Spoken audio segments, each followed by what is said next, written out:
안녕하세요. 알아둘 만한 가치가 있는 것들의 이선경입니다. 오늘 제가 여러분께 소개하고 싶은 내용은 존 가트만이라는 심리학자가 유튜브에서 자신이 쓴 책 내용을 중심으로 한 강연인데요. 50분 가까이 되는 내용이라 너무 길 것 같아서 제가 그중 핵심적인 일부를 추려서 전달해 드릴까 합니다. 제목은 Making Marriage Work, 결혼을 잘 유지시키는 비결, 그쯤 되는 의미로 보면 되겠는데요. 2020년 11월 말 오늘 현재 128만 명 넘는 조회수를 기록하고 있네요.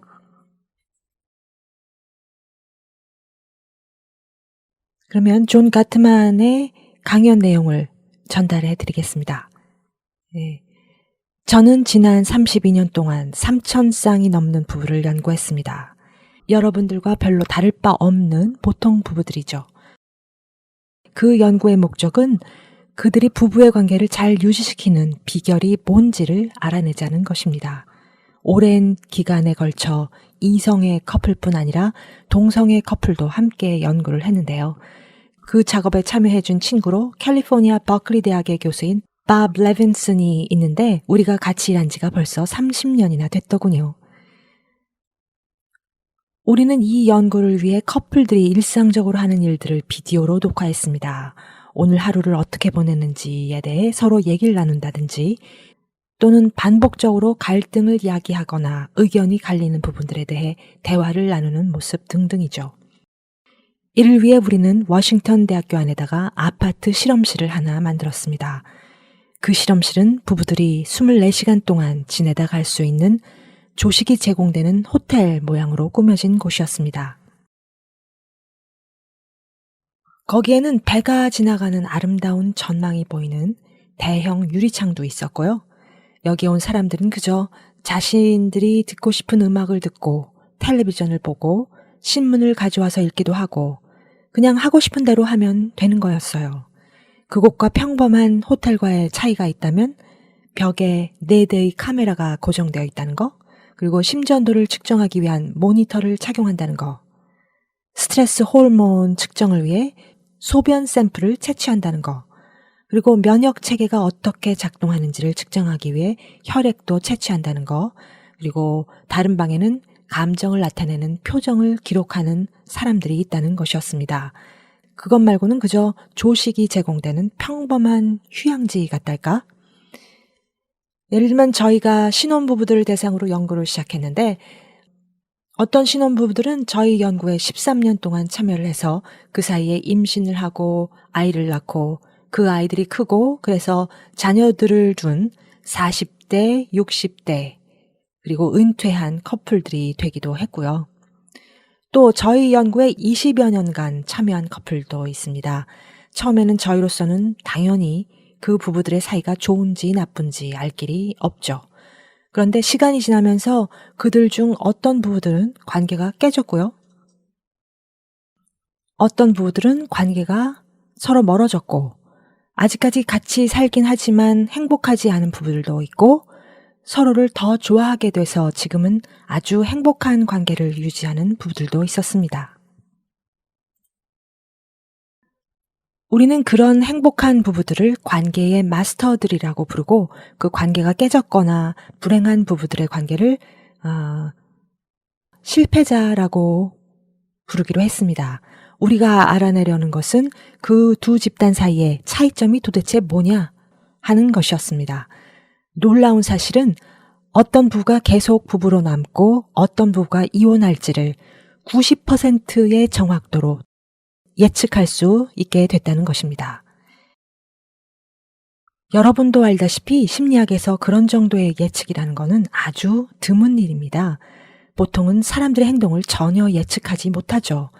근데 커플들의 관계에 대해서만큼은 두 사람 사이가 앞으로 어떻게 될지 엄청나게 정확한 예측이 가능했습니다. 반복적으로 의견이 갈리는 부분에 대한 대화는 딱 15분만 보면 이혼 여부가 85%의 정확도로 예측이 됐고요. 앞으로 이혼할지 말지 뿐만 아니라 언제 이혼할지까지도 예측할 수 있게 됐습니다. 이런 연구 결과를 통해 우리는 부부의 사이를 좋게 만들어주는 몇 가지 원리를 발견했는데요. 첫 번째는 서로 갈등이 있을 때 긍정적인 것들, 예를 들면 관심사라든지 질문하기, 서로에게 친절하게 대하기, 다정다감한 모습, 공감해주기 등등과 같은 긍정적인 요소들의 비율이랑 부정적인 요소들, 가령 비난이라든지 적대감, 분노, 마음의 상처 등등과 같은 부정적인 요소들의 비율을 봤더니 둘이 헤어지지 않고 잘 사는 부부들의 경우 긍정적인 요인과 부정적인 요인의 비율이 5대 1이더라는 것입니다. 둘 사이에서 긍정적인 게 5배나 더 많았다는 것이죠. 이걸 거꾸로 보면 배우자의 감정을 상하게 하는 부정적인 뭔가를 했다면 그것을 5배의 긍정적인 뭔가로 상쇄를 해야 한다는 얘기입니다. 긍정 대 부정의 방정식으로 따지면 대등한 관계는 아닌 거죠. 균형이 맞지 않으니까요. 긍정적인 게 치유하고 서로를 가깝게 만드는 힘보다 부정적인 게 상처와 아픔을 주는 힘이 훨씬 더 크다는 의미입니다. 이혼하게 된 부부들의 경우 긍정 대 부정의 비율은 0.8대 1이었습니다. 긍정적인 것보다 부정적인 게 조금 더 많았던 것이죠. 부부간의 사이가 좋다고 느끼기 위해서는 애정과 유머, 재미, 친밀감, 공감이 풍부한 분위기가 마련돼야 합니다. 제가 아까 말한 아파트 실험실에서는 그 비율이 5대 1이 아니라 20대 1에 가까웠습니다. 어디 놀러 갔을 때는 아무래도 긍정적인 것들이 훨씬 더 많이 풍부해져야겠죠. 그러면 여러분들은 이렇게 생각할지 모릅니다. 가령 여러분들이 심리치료사라면 둘 사이의 부정적인 요인에 전쟁을 선포하고 서로에 대한 모든 분노, 슬픔, 마음의 상처를 다 없애버려라 라고 하면 좋지 않겠나? 근데 그건 그렇지 않습니다. 사실은 부정적인 요소가 둘 사이의 관계에서 아주 생산적인 역할을 합니다. 상처 입은 느낌이나 부정적인 느낌은 둘 사이에서 뭐가 문제인지를 끄집어내주고 뭐가 배우자의 감정을 상하게 하는지를 배우게 해주니까요. 그리고 다음에는 어떻게 하면 더 잘할지에 대해 얘기를 할 수 있게 해주니까요. 그러니까 부정적인 게 하나도 없다는 게 좋다는 의미는 결코 아닌 겁니다. 사실 슬픔이나 실망이 없는 관계라는 건 비현실적인 얘기이기도 하고요. 부부간의 관계에서는 가까워졌다가 조금 멀어졌다가 그러는 사이클이라는 게 존재하기 마련이죠. 둘이 싸우고 나면 잠시 멀어지고 그러다 다시 가까워지고 사실 부정적인 어떤 게 있고 나면 지속적으로 구애를 갱신해야 할 필요성이 있습니다. 그러니까 부정적인 것에 전쟁을 선포할 게 아니라 부정적인 것을 발견하는 것이 더 중요합니다. 분노나 슬픔을 없앨 게 아니라 말이죠. 두 사람이 가깝고 친밀한 사이가 되면 분노나 슬픔은 일종의 유산과 같은 것입니다. 어느 정도 받아들여야 하는 것이죠. 어차피 다양한 감정을 다 겪게 되는 거니까요. 그 다음으로 제 동료인 밥과 제가 궁금해한 것은 이런 것이었습니다. 부정적인 것들이 다 똑같이 안 좋을까? 더 부정적이고 덜 부정적인 차이가 나지 않을까? 네, 더 부정적인 것들이 존재합니다. 저는 그것들을 재앙으로 몰아가는 4명의 기수들이라고 부르고 싶습니다. 이것들은 이혼을 예고해주는 부정적인 요소들이죠. 이것들은 관계의 마스터들과는 완전 다른 특징을 보이는데요. 제가 눈에 안 보이는 축구공을 들고 있다고 칩시다. 그 축구공은 우리 둘 사이의 문제를 의미합니다. 이제 아내와 제가 그 공을 여기저기로 찹니다. 그런데 그 실패자들은 처음부터 그 공을 파트너에게 주려고 그러면서 당신이 문제라고 말합니다. 그러니까 첫 번째 기수는 관계를 파국으로 몰아가는 첫 번째 기수는 비난이라는 기수인 겁니다. 비난은 파트너의 성격에 결함이 있다는 걸 시사하는 식으로 불평을 하는 것입니다. 마스터는 어떻게 할까요? 마스터도 불평하며 살겠죠? 그들은 자신에 대해 말을 합니다. 상대보다는 자기의 기분이 어떻고 뭘 필요로 하고 그런 식이죠. 예를 들어서 제가 관계가 좋은 사람들처럼 불평을 한다고 하면 저는 아마 와이프에게 이렇게 말할 겁니다. 당신 저녁 먹으면서 내내 자기 얘기만 하네. 나 오늘 어떻게 지내느냐고 물어보지도 않고. 그래서 나 기분이 상했어. 당신이 나 오늘 어떻게 지냈는지 물어봐주면 좋겠어. 다시 말해 내가 어떻게 느끼고 있고 뭘 필요로 하는지 나에 관한 얘기를 하는 거죠. 제가 실패자라면 나는 그것을 아내의 결함의 증상으로 만들려고 할 겁니다. 당신은 저녁 먹는 동안 자기에 대해서만 얘기하고 나한테 오늘 어떻게 지내는지 물어보지도 않네. 대체 사람이 왜 그래? 영어식으로 하면 What's wrong with you? 당신한테 뭐가 문제가 있길래 그러는 거야? 정말 대단한 질문이죠. 이런 질문에 대답하시는 분 계시나요? 야, 그런 질문 해줘서 정말 기뻐. 어디 뭐가 잘못됐나 한번 들여다볼까? 그렇게요. 사실 이건 대답을 기대하고 하는 질문은 아니죠. 비판을 받았다고 느끼면 내가 공격을 받은 것 같아서 그 공격을 물리치게 되죠. 방어. 방어는 관계를 재앙으로 몰고 가는 두 번째 기수입니다. 커플 사이에서 방어적이 되는 가장 흔한 방식이 있는데 그중 첫 번째 방식은 정당한 분노, 불평을 불평으로 받아치는 겁니다. 두 번째로 방어적인 방식은 자기는 무고한 희생자처럼 행동하는 것입니다. 푸념을 한다거나 징징대는 것이죠. 당신이 오늘 어떻게 지냈는지 신경 썼는데 정말로 궁금해. 왜 안 궁금했겠어. 이런 식으로요. 그럼 그 반대로 건설적인 대안은 뭘까요? 관계의 마스터들은 방어 대신 뭘 할까요? 간단합니다. 문제의 작은 부분에 대해서도 책임을 받아들입니다. 그래서 이런 식으로 말하죠. 저녁 식사 내내 당신은 자기에 대해서만 얘기하고 나 오늘 어떻게 지냈는지에 대해서는 물어보지도 않네. 그러면 저는 아우 저런 그러네. 내가 저녁 때 스트레스를 받은 게 좀 있었거든. 집에 오는 동안에도 스트레스 만땅인 상태였고 그래서 오늘 하루 종일 누구 얘기도 귀에 들리지 않았으니 맞아. 당신 말이 아마 당신 얘기도 귀에 안 들렸을 거야. 당신 그래서 오늘 어떻게 지냈어? 그 다음으로 세 번째 기수는 이혼을 예고해주는 최고의 예언자인데요. 바로 무시와 경멸입니다.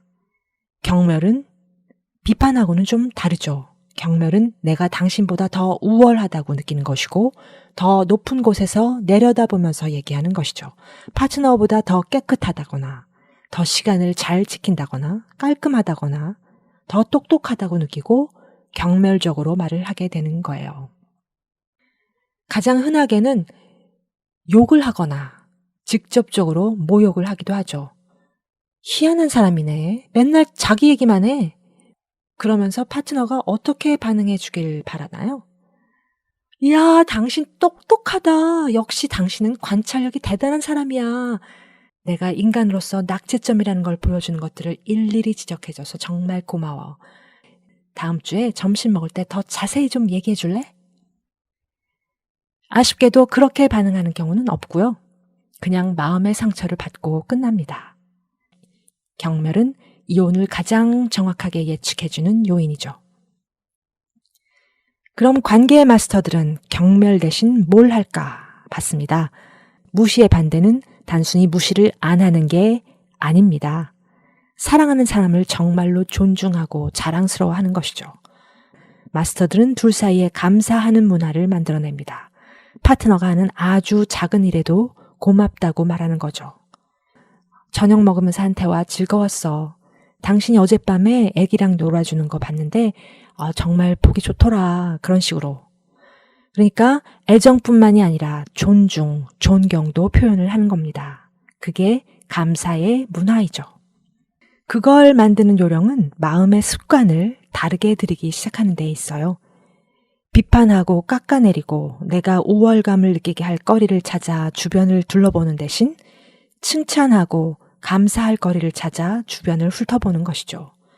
그러는 게 부모와 자식 간에 중요한 것 못지않게 애정 관계에서도 중요한 겁니다. 파트너에게 감사할 만한 것을 찾아내고 그 사람이 뭔가를 잘할 때 그걸 캐치해내는 것이죠. 마지막으로 네 번째 기술은 둘 사이에 벽을 치는 겁니다. 벽을 친다는 것은 갈등이 있을 때 감정적으로 확 물러서 버리는 것이죠. 실험실에서는 그걸 이렇게 측정합니다.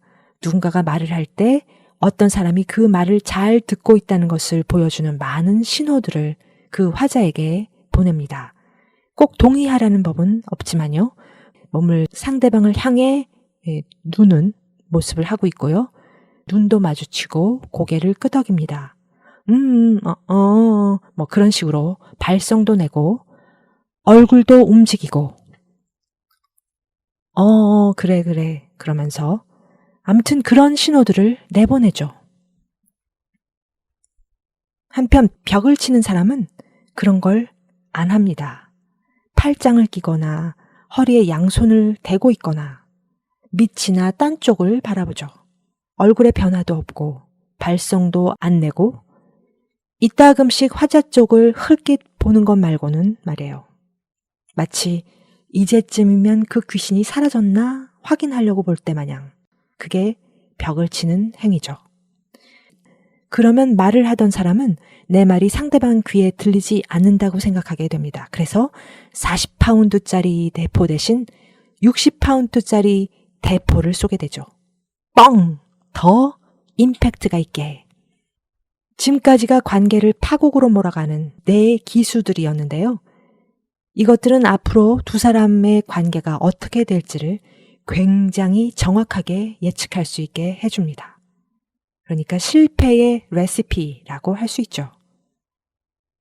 그렇다면 건설적으로 갈등을 해결해주는 레시피는 뭘까요? 되게 흥미롭고 유용할 것 같지 않습니까? 그 내용은 많은 분들이 관심을 보이고 원하신다면 다음 시간에 또 다른 영상으로 전해드려야 할 것 같습니다. 오늘은 여기까지. 지금까지 유익하고 도움되는 내용이었길 바랍니다. 감사합니다.